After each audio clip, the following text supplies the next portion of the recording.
Good morning students.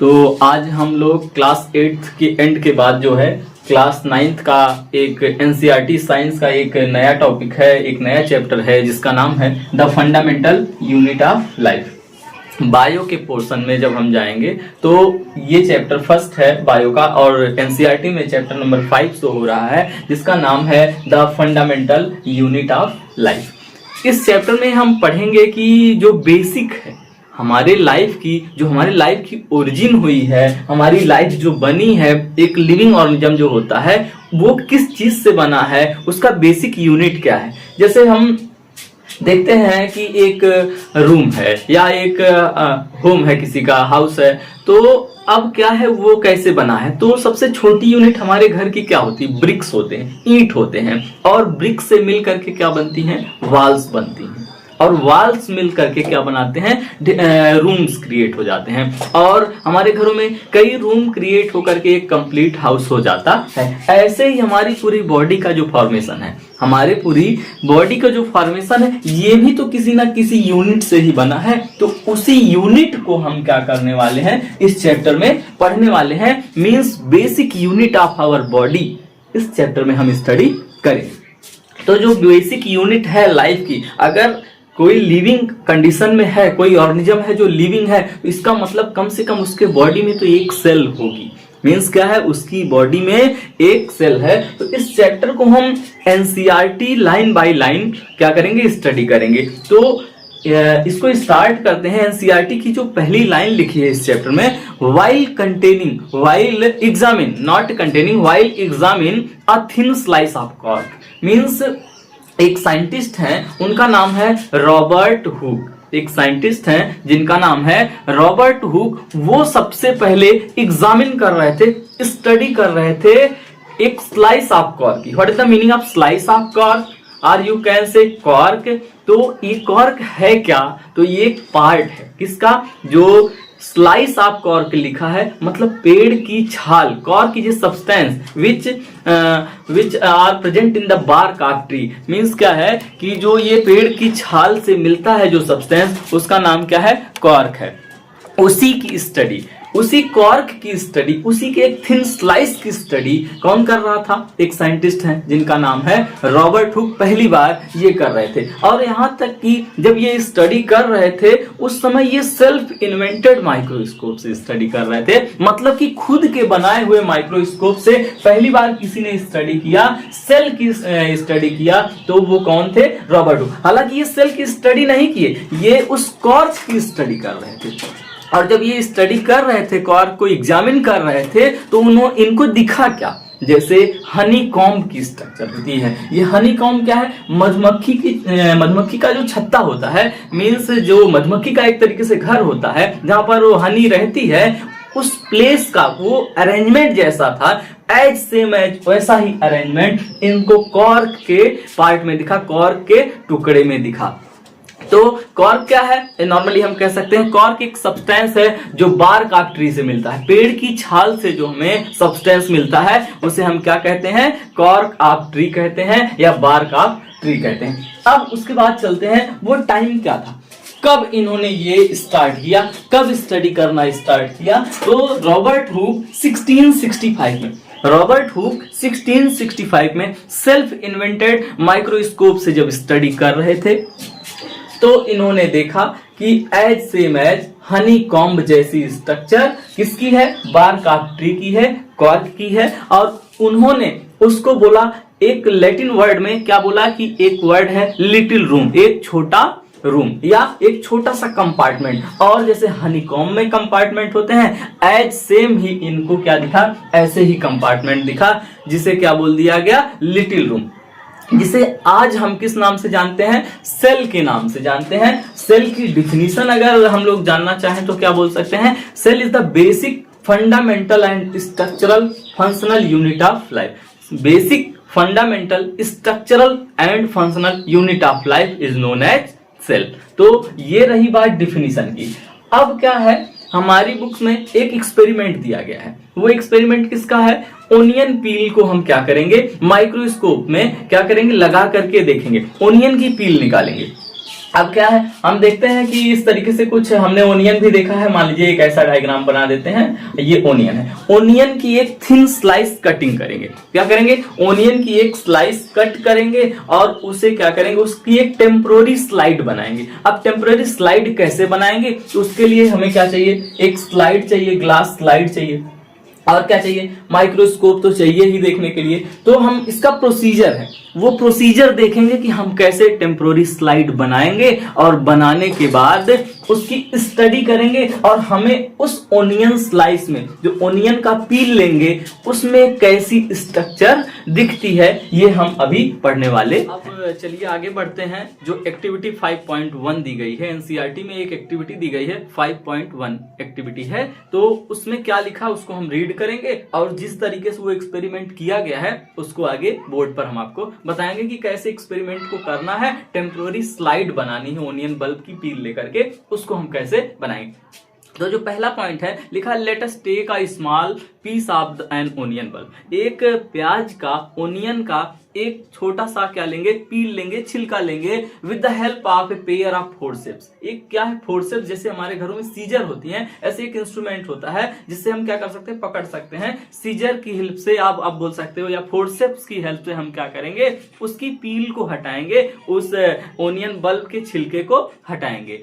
और जिसे हम क्या कर सकते हैं, आउटर मोस्ट लेयर, जैसे हमारी स्किन है, इसकी आउटर मोस्ट लेयर क्या है, एपिडर्मिस है। ऐसे ही जो ओनियन बल्ब है, प्याज है, जो उसका बाहर का लेयर है, उसे क्या करेंगे, हटाएंगे, उसे हम क्या कह रहे हैं, एपिडर्मिस कह रहे हैं। और इस लेयर को हम तुरंत निकालने के तुरंत बाद, और हम निकालेंगे कैसे, जैसे मान लीजिए एक हमने पील लिया इस तरीके से, ये प्याज का एक छिलका है जिसे नॉर्मली कह सकते हैं, या एक पील है। अब हम क्या करेंगे, इसके दो साइड हैं, इसके कितने साइड हैं, दो साइड हैं। इस साइड को हम कहते हैं कॉन्वेक्स साइड। कौन सी साइड, कॉन्वेक्स साइड।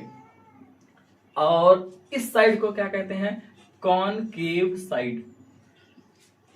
तो हम कह रहे हैं जो पील लेंगे, जो उसका पील निकालेंगे, वो किस साइड से निकालेंगे, कॉनकेव साइड से, ना कि कॉन्वेक्स साइड से। इधर एक व्हाइट कलर की यहाँ पर कुछ लेयर इस तरीके से आपको दिख जाएगी, एक व्हाइट कलर की लेयर होगी जिसे आप रिमूव कर लेंगे। पहला स्टेप ही है, with the help of forceps आप क्या करेंगे, इस एपिडर्मिस लेयर को निकालेंगे। मीन्स क्या है, यहाँ से पील को निकाल करके क्या करेंगे, इमिडिएटली निकालने के जस्ट तुरंत बाद वॉच ग्लास में रखेंगे। ये वॉच ग्लास क्या है, एक तरीके से हमारे घरों में आप बोल सकते हैं छोटा सा बॉल होता, कटोरी होती है, तो उसी जैसा एक स्ट्रक्चर होता है लैब में, जिसे क्या कहते हैं, वॉच ग्लास कहते हैं। क्या कहते हैं, वॉच ग्लास कहते हैं। इस वॉच ग्लास में सबसे पहले हम क्या करेंगे, यहाँ पर इस ओनियन पील को रख लेंगे। ओनियन पील को रखेंगे तो उसमें क्या होना चाहिए, वाटर होना चाहिए। मीन्स उस वॉच ग्लास में थोड़े अमाउंट में पानी होना चाहिए। क्यों होना चाहिए, जिससे कि ये जो वॉच ग्लास है ये रप्चर ना हो जाए।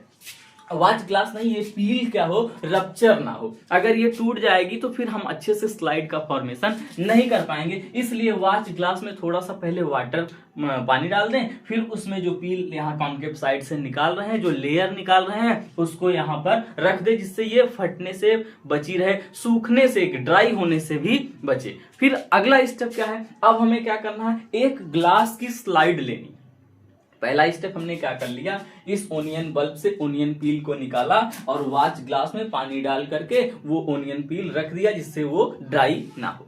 अगला सेकंड स्टेप जो है, अब हम इस पील का करेंगे क्या, तो एक ग्लास स्लाइड लेंगे। पहले क्या करेंगे, एक ग्लास की बनी हुई इस तरीके से एक स्लाइड लेंगे।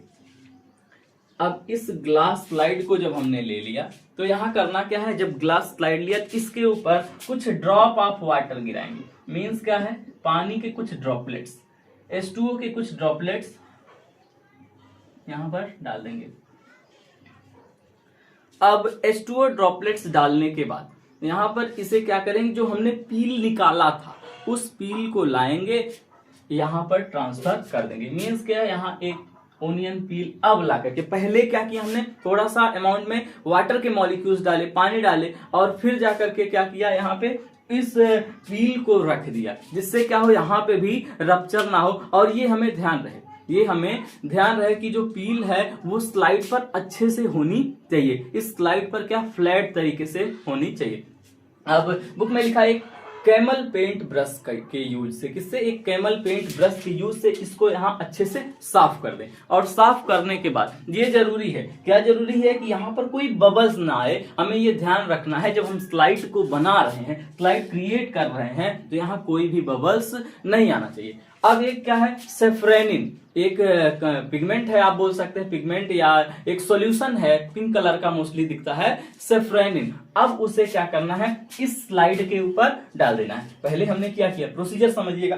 पहला प्रोसीजर ये है, ओनियन बर्ग लिया, स्लाइस निकाला, स्लाइस निकालने के बाद क्या किया, वाच ग्लास में वाटर में मिला करके या वाटर डाल करके उसमें क्या कर दिया हमने, उस ये स्लाइस को डाल दिया।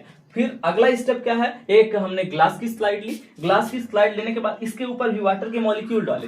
क्यों डाले वाटर के मॉलिक्यूल, जिससे यहाँ भी कहीं ड्राई ना हो जाए। फिर पेंट ब्रश से उसे अच्छे से साफ किया। क्यों साफ किया, क्योंकि यहाँ पर हो सकता हो वाटर के ड्रॉपलेट्स आ जाए, वो आने नहीं चाहिए। अगर हम क्या कर रहे हैं, टेम्पोररी स्लाइड बना रहे हैं, तो यहाँ कोई भी वाटर के ड्रॉपलेट्स नहीं आने। अगला सबसे लास्ट स्टेप क्या है, अब हम इसके ऊपर सेफ्रेनिन सोल्यूशन डालेंगे। क्या डालेंगे, सेफ्रेनिन सोल्यूशन डालेंगे।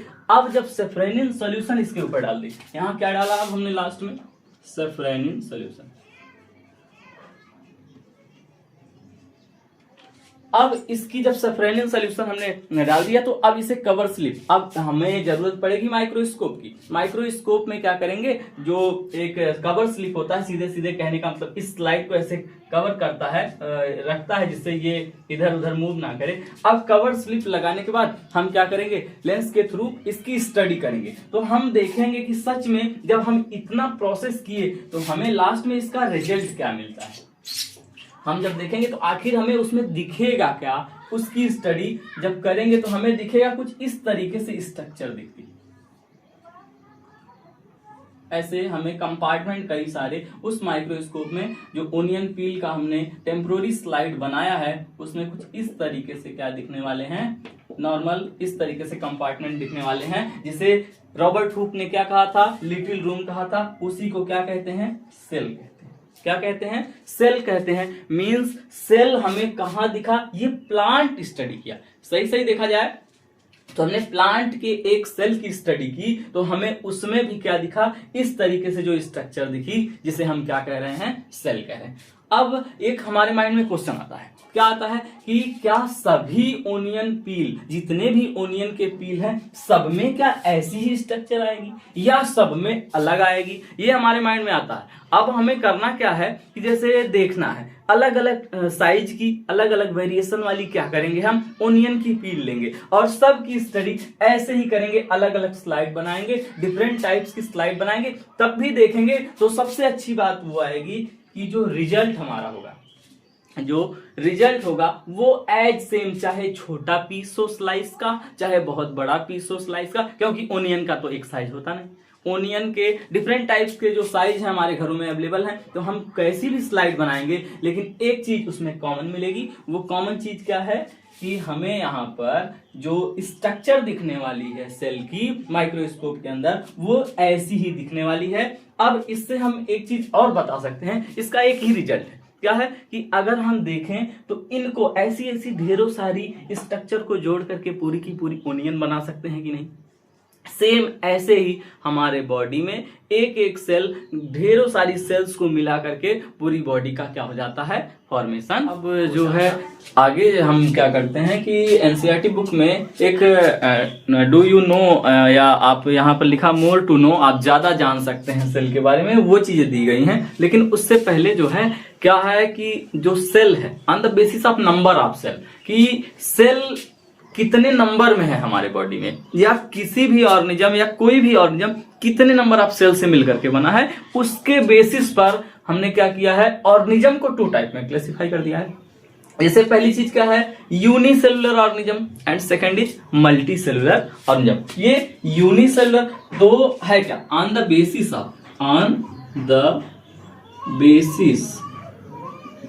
Of number of cells present in organism.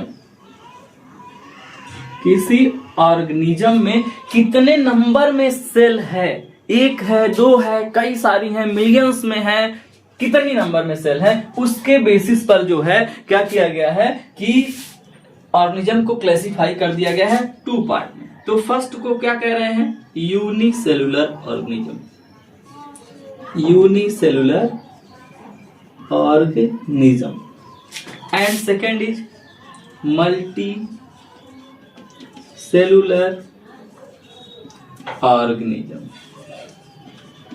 तो हम यहां पर देखेंगे unicellular organism means number of cells organism के बॉडी में नंबर ऑफ सेल्स कितने हैं? 1 है। ऐसे ऑर्गेनिज्म को क्या कहते हैं? यूनिसेलुलर ऑर्गेनिज्म कहते हैं।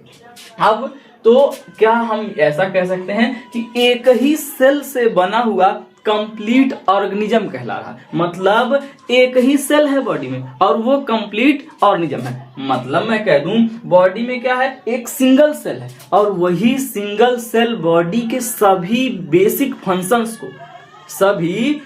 फंक्शन को परफॉर्म कर रही है। जैसे एक ऑर्गेनिज्म क्या करता है? नॉर्मली बॉडी हमारी क्या करती है? बेसिक फंक्शंस क्या होते हैं? लाइफ के जो प्रोसेस होते हैं वो क्या है? तो जैसे हम क्या करते हैं? पहली चीज ब्रीदिंग करना। क्या करना? ब्रीदिंग करना। ब्रीदिंग है। उसके बाद है डाइजेशन, सर्कुलेशन, रिस्पायरेशन,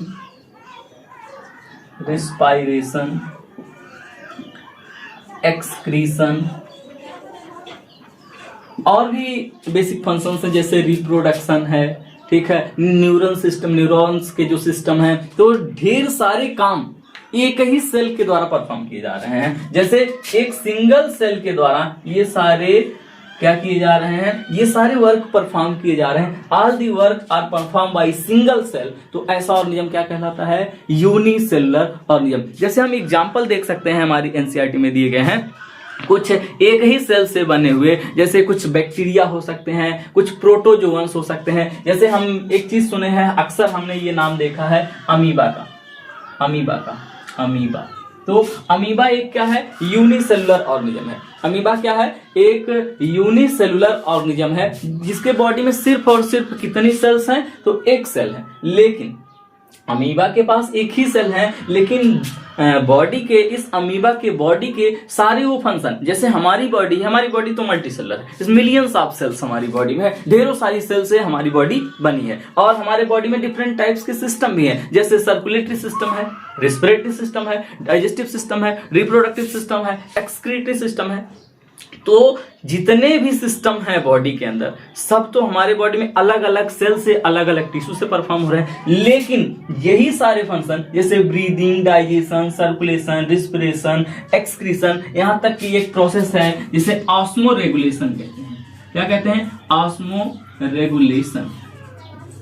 ये अमीबा की बॉडी में क्या होता है? जो ऑस्मो रेगुलेशन है, ये है क्या? बॉडी में जो वाटर और क्या है, वाटर आयंस का, साल्ट का जो कंसंट्रेशन है उसे मेंटेन करने वाला प्रोसेस है। ऐसे प्रोसेस को क्या कहते हैं? Osmo regulation. ये सारे काम जितने लिखे हैं, breathing, digestion, circulation, respiration, excretion, osmo regulation, ये सभी प्रोसेस एक ही सेल के द्वारा किए जाते हैं। और अमीबा की बॉडी में है कितनी सेल? एक ही सेल है, मींस एक सिंगल सेल भी कंप्लीट ऑर्गेनिज्म हो सकती है। एक सिंगल ऑर्गेनिज्म के अंदर एक ही कंप्लीट सेल हो सकती, एक ही सेल से पूरी बॉडी बनी है, मतलब एक ही सेल से सारे बॉडी के फंक्शन परफॉर्म हो रहे हैं। इसलिए ऐसे ऑर्गेनिज्म को यूनिसेलुलर ऑर्गेनिज्म कहते हैं। ऐसा नहीं कि सिर्फ अमीबा ही एग्जाम्पल है, और भी ढेर सारे एग्जाम्पल हैं। अमीबा है, पैरामीशियम है, ठीक है, क्लेमिडोमोनास जैसे कि है, ऐसे ढेरों सारे एग्जाम्पल हैं। अगली चीज है मल्टी सेलुलर ऑर्गेनिज्म। अब मल्टी सेलुलर ऑर्गेनिज्म कौन से ऑर्गेनिज्म है? इनकी बॉडी में क्या है? मल्टीपल सेल्स, ढेर सारी सेल्स क्या हैं? एक से ज्यादा नंबर में सेल हैं जो इनके बॉडी में प्रेजेंट हैं। ऐसे ऑर्गेनिज्म को क्या कहते हैं? मल्टी सेलुलर ऑर्गेनिज्म कहते हैं। मल्टी सेलुलर ऑर्गेनिज्म के अंदर क्या है? डिवीजन ऑफ लेबर है। अब ये डिवीजन ऑफ लेबर क्या होता है? मींस जो फंक्शन है, डिवीजन है, उन फंक्शन को करने का स्पेसिफिक अलग अलग सेल्स हैं, अलग अलग टाइप के टिश्यू हैं जो क्या करते हैं। जैसे डाइजेशन हमारे बॉडी में, तो डाइजेस्टिव सिस्टम इसके लिए बनाया गया है, जो किसी टाइप ऑफ टिश्यू से बना हुआ है। सर्कुलेटरी सिस्टम, जैसे सर्कुलेशन करना है, ब्लड है, ब्लड एक कनेक्टिव टिश्यू है जो क्या करता है, बॉडी में क्या है, कनेक्शन, हर जगह क्या इंफॉर्मेशन को एक तरीके से पहुंचाता है, न्यूट्रिएंट को पहुंचाता है, ऑक्सीजन लेकर के जाता है, CO2 लेकर के आता है। तो क्या ये अलग टाइप का टिश्यू है, और इसमें सेल्स क्या हो गई हमारी बॉडी में ढेरों टाइप, और अलग अलग टाइप के सिस्टम का भी फॉर्मेशन हो रहा है। तो कहने का मतलब ये है कि different type of function are perform by different type of cell in our body. ऐसे ऑर्गेनिज्म को क्या कहा जाता है, मल्टी सेलुलर ऑर्गेनिज्म कहा जाता है। इसका एग्जांपल हम देख सकते हैं, सबसे अच्छा एग्जांपल है ह्यूमन बॉडी या ह्यूमन, जिसमें कितनी millions of cell are present in human body. अब यहाँ के बाद चलते हैं, देखते हैं कि जो यहाँ अभी आपकी बुक में लिखा है मोर टू नो, और ज्यादा जाने किसके बारे में। अभी हमने चैप्टर में क्या पढ़ा था, cell the unit of life, तो सेल की डिस्कवरी। अब सेल की डिस्कवरी में रॉबर्ट हुक एक 1665 में हमने ये नाम सुन लिया। एक डिटेल बता देता हूं जो अभी एनसीईआरटी में नहीं दी गई है, और कोई एडिशनल बुक्स होती हैं तो उसमें वो डिटेल रहती है कि ये जो सारी स्टडी है, जो सेल्फ इन्वेंटेड माइक्रोस्कोप से इन्होंने स्टडी किया, और क्या नाम है, कैसे किया स्टडी, ये सारे प्रोसेस एक बुक में लिखे गए हैं। उस बुक का नाम है माइक्रोग्राफिया, जो इस एनसीईआरटी में अभी नहीं दी गई है। तो अगले साइंटिस्ट हैं। अब हुआ क्या कि पहले साइंटिस्ट हमने देखा कि यहाँ पर कौन थे, रॉबर्ट हुक थे, और नेक्स्ट वाले साइंटिस्ट कौन है, वो क्या किए हैं अभी पढ़ते। तो चलिए मोर टू नो कॉलम को फिर एक बार फिर से देख लेते हैं कि इस मोर टू नो कॉलम जो दिया गया है, एक बॉक्स दिया गया है एनसीईआरटी में, कि और भी जो साइंटिस्ट हैं उन्होंने क्या किया है, इसके बारे में थोड़ा सा देख लेते हैं। तो वहां पर देखे थे हम कि सबसे जो पहले साइंटिस्ट हैं, जो फर्स्ट साइंटिस्ट हैं, जिनका नाम क्या था, रॉबर्ट हुक। Robert Hooke 1665। जो साइंटिस्ट हैं रॉबर्ट हुक, ये 1665 में आते हैं, और डेड सेल की डिस्कवरी, कौन से सेल की डिस्कवरी, डेड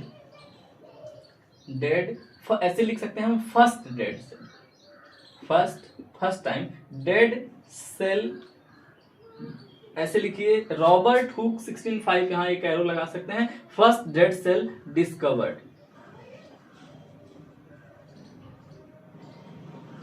इन 60, अच्छा लिख दिया हमने, फर्स्ट डेड सेल डिस्कवर्ड किसने किया, रॉबर्ट हुक ने, by self invented microscope, by self invented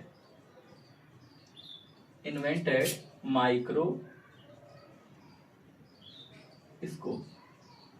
ये फर्स्ट ऐसे साइंटिस्ट हैं जिन्होंने सेल के बारे में समझ लीजिए स्टार्टअप दे दिया कि कुछ चीज ऐसी होती है जो बेसिक यूनिट ऑफ लाइफ है, भले से डेड थी। इन्होंने कॉर के टुकड़े से जो डिस्कवरी की, तो यही लिखा है कि रॉबर्ट हुक 1665 में पहली बार क्या है, डेड सेल की डिस्कवरी कर देते हैं।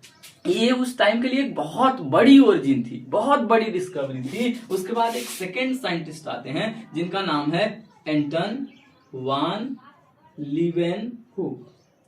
एंटन वान लीवेनहुक, ये ऐसे साइंटिस्ट हैं जिन्होंने पहली बार living cell, first living cell, Anton van Leeuwenhoek mean first living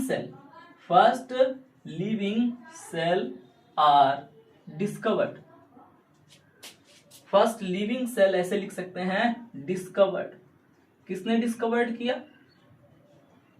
एंटन वान लीवेनहुक ने।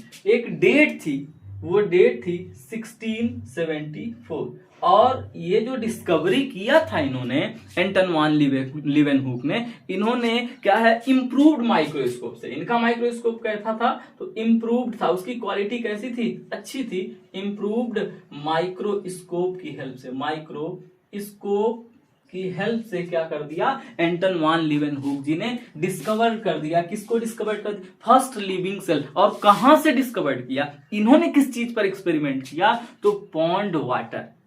इन्होंने क्या लिया स्टडी में, एक जिसका सैंपल लिया वो पॉन्ड वाटर था, एक गड्ढे का, एक तालाब का पानी था, उसको स्टडी किया एक अच्छे माइक्रोस्कोप से। मींस इंप्रूव्ड माइक्रोस्कोप लिखने का मतलब यहाँ ये है कि जो रॉबर्ट हुक का माइक्रोस्कोप था उससे उसकी क्वालिटी अच्छी थी।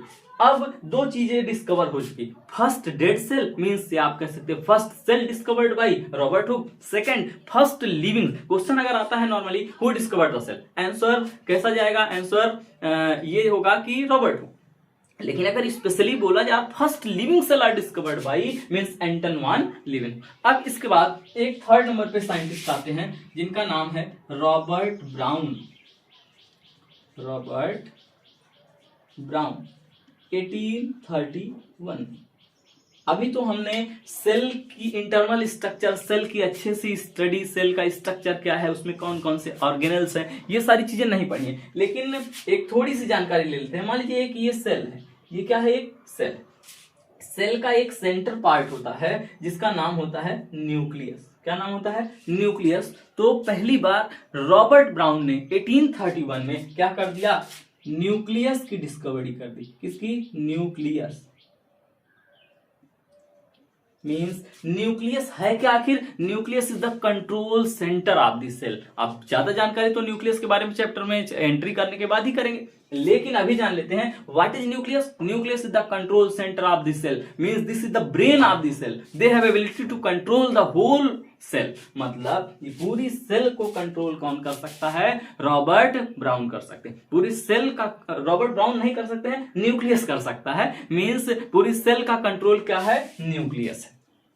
अगली चीज है, एक साइंटिस्ट और आते हैं। मीन्स हमने देख लिया first scientist Robert Hooke, second Anton van Leeuwenhoek and third number पे Robert Brown who discovered the nucleus. And fourth एक प्रोटोप्लाज्म, एक वर्ड है प्रोटोप्लाज्म, एक वर्ड है प्रोटोप्लाज्म, जिसकी डिस्कवरी एक साइंटिस्ट है जिनका नाम परकिंजे। एक साइंटिस्ट है जिनका नाम है परकिंजे। परकिंजे ने क्या किया था, पहली बार डिस्कवरी किया था प्रोटोप्लाज्म। अब ये प्रोटोप्लाज्म क्या होता है इसको भी क्लियर जान लेते हैं। तो हमने देखा नॉर्मल थोड़ी सी जानकारी तो हमें है कि सेल होती कैसी है। कह रहे हैं न्यूक्लियस के आसपास में एक फ्लूइड होता है जिसे हम क्या कहते हैं, साइटोप्लाज्म कहते हैं, साइटोप्लाज्म। और उसी साइटोप्लाज्म के साथ साथ कुछ छोटे छोटे, जैसे बॉडी में ऑर्गेन्स होते हैं, वैसे ही सेल के अंदर छोटे ऑर्गेनल्स होते हैं। क्या होते हैं, ऑर्गेनल्स होते हैं। तो सेल, साइटोप्लाज्म और ऑर्गेनल्स दोनों को मिला करके क्या कहा जाता है, प्रोटोप्लाज्म कह दिया जाता है। क्या कह दिया जाता है, प्रोटोप्लाज्म। तो सबसे फर्स्ट टाइम प्रोटोप्लाज्म की डिस्कवरी, सबसे फर्स्ट टाइम प्रोटोप्लाज्म की डिस्कवरी किसने किया, तो परकिंजे जी ने किया। किसने किया, परकिंजे नाम के साइंटिस्ट थे, और ये डेट थी 1839। और डिस्कवर्ड क्या किया, डिस्कवर्ड प्रोटोप्लाज्म, प्रोटोप्लाज्म। एंड उसके बाद क्या है, दो साइंटिस्ट और हैं। एक का नाम है, जिन्होंने 5th and 6th नंबर के जो साइंटिस्ट हैं, एक लोगों का नाम है स्लेडिन एंड दूसरे वाले का नाम है स्वान। मीन्स कंप्लीट ने जाने जाते हैं स्लेडिन और स्वान के नेम से, लेकिन कंप्लीट नेम इनका क्या है, तो मैथियास स्लेडिन, मैथियास स्लेडिन एंड थियोडोर स्वान। दो साइंटिस्ट हैं, मैथियास स्लेडिन एंड थियोडोर स्वान। ये दो साइंटिस्ट क्या किए थे, तो इनकी पहले डेट लिख देता हूं, 1838 में स्लेडिन एंड 1839 में स्वान। ये एक इसमें से जो स्लेडिन है वो बॉटनिस्ट हैं, ये प्लांट की स्टडी करते हैं, और जो स्वान है ये एनिमल की स्टडी करते हैं। लेकिन जब इनका रिजल्ट देखते हैं तो रिजल्ट इनका सेम आता है, इसलिए ये दोनों लोग मिल करके, डेट देखिए अलग अलग है, वर्क भी अलग अलग कर रहे थे, लेकिन इनके रिजल्ट सेम आने के नाते ये दोनों लोग मिल करके क्या दे देते हैं, एक थियरी देते हैं सेल की, सेल थियरी। उस थ्योरी का नाम होता है सेल थ्योरी। अब इन्होंने क्या दिया इस सेल थ्योरी, इन्होंने कहा ऑल दोज ऑर्गेनिज्म, जितने भी इस दुनिया में ऑर्गेनिज्म हैं, जितने भी इस दुनिया में ऑर्गेनिज्म है, वो सभी किस चीज से बने हैं, सेल से बने। Means all those organism present on this earth are made up of cell. और इन्होंने ये भी कहा या तो वो सेल से बने हैं या तो वो प्रोडक्ट ऑफ सेल से बने हैं। मतलब Schleiden and Schwann in cell theory they say that all those organisms are present on this earth are made up of cell, are made up of product of cell. तो एक question आता है कि आखिर सेल थ्योरी आपने दिया, ये cell आई कहां से, फर्स्टली ये सेल आई कहां से, तो इसका जवाब इनके पास नहीं था। मींस लीडिन और स्वान ये अनेबल हो गए, ये अपने इस क्वेश्चन का जवाब नहीं दे पाए कि कहां से ये सेल की डिस्कवरी हुई या कहां से ये सेल आती है, जो फर्स्ट सेल है वो कहां से आई। तो इसका आंसर नहीं था, यही सेल थ्योरी फेल हो जाती है। फिर स्टार्ट होता है, एक और साइंटिस्ट आते हैं जिनका नाम है रडॉल्फ वर्चो। 7 नंबर पे है रडॉल्फ वर्चो, 1855। इन्होंने क्या किया, Rudolf Virchow modification of cell theory, modification of cell theory, इन्होंने उसी क्वेश्चन का आंसर दिया, इन्होंने उसी क्वेश्चन का आंसर दिया क्या, कि जो फर्स्ट सेल है वो कैसे आई। तो इनसे पूछा गया, तो ये कह रहे हैं कि जो सेल हैं वो प्री एग्जिस्टिंग सेल से आती हैं, मतलब जो पहले से उपस्थित, जो पहले से प्रेजेंट इस एनवायरनमेंट में जो सेल हैं, उन्हीं से नई सेल का फॉर्मेशन होता है। इन्होंने एक लैटिन वर्ड दिया था, ओमनिस सेलुला ई सेलुला, means all those cell which is present this time are formed from pre existing cell. जो प्री एग्जिस्टिंग सेल है, पहले से जो सेल एग्जिस्ट करती है, उनसे नए सेल का फॉर्मेशन होता है। ये किसने कहा, रडॉल्फ वर्चो 1855 में कहते हैं। एक बार मैं इन सभी साइंटिस्ट का नाम रिपीट कर देता हूं और 1 मिनट में रिवीजन कर देता हूं। फर्स्ट साइंटिस्ट कौन आते हैं, रॉबर्ट हुक आते हैं। फर्स्ट साइंटिस्ट कौन आते हैं, रॉबर्ट हुक आते हैं। इनकी पहली डिस्कवरी क्या है, फर्स्ट डेड सेल, या आप बोल सकते हो dead cell was discovered by Robert Hooke in 1665 with the help of self invented microscope in the cork. Cork के टुकड़े से, with the help of cork भी बोल सकते हैं, पेट की छाल की हेल्प से इन्होंने पहली बार डेड सेल को दूसरे साइंटिस्ट आते हैं एंटन वान लीवेनहुक। एंटन वान लीवेनहुक 1674। इन्होंने क्या किया है, first living cell was discovered by Anton van Leeuwenhoek from the pond water. Pond के वाटर ड्रॉपलेट से इन्होंने क्या कर दिया, फर्स्ट लिविंग सेल की डिस्कवरी कर दी। और थर्ड नंबर पे है Robert Brown, who discovered the control centre of the cell, means nucleus. Nucleus was discovered by Robert Brown. And fourth Purkinje discovered the protoplasm. What is protoplasm, means cytoplasm plus organelles. एक fluid होता है, पूरे cell का जो fluid है, मतलब cell में जो पूरा कंप्लीट भरा हुआ फ्लूइड है, उसे क्या कहते हैं, प्रोटोप्लाज्म कहते हैं। 1839 में परकिंजे जी ने क्या कर दिया, इसकी डिस्कवरी कर दी। इन लास्ट 2 साइंटिस्ट और आते हैं, मैथियास लेडिन, थियोडोर स्वान। दोनों मिलकर के क्या करते हैं, 1838-1839 में इन्होंने क्या किया, मिलकर के सेल थ्योरी दिया। लेकिन सेल थ्योरी एक क्वेश्चन के नाते फेल हो जाती है और उसका मॉडिफिकेशन कौन करते हैं, रडॉल्फ वर्चो करते हैं 1855 में। आज के लिए इतना ही, अगला नेक्स्ट वीडियो में मिलते हैं, इसके आगे कंटिन्यू करेंगे। एनसीईआरटी लाइन बाय लाइन हम लोग चल रहे हैं। Thank you.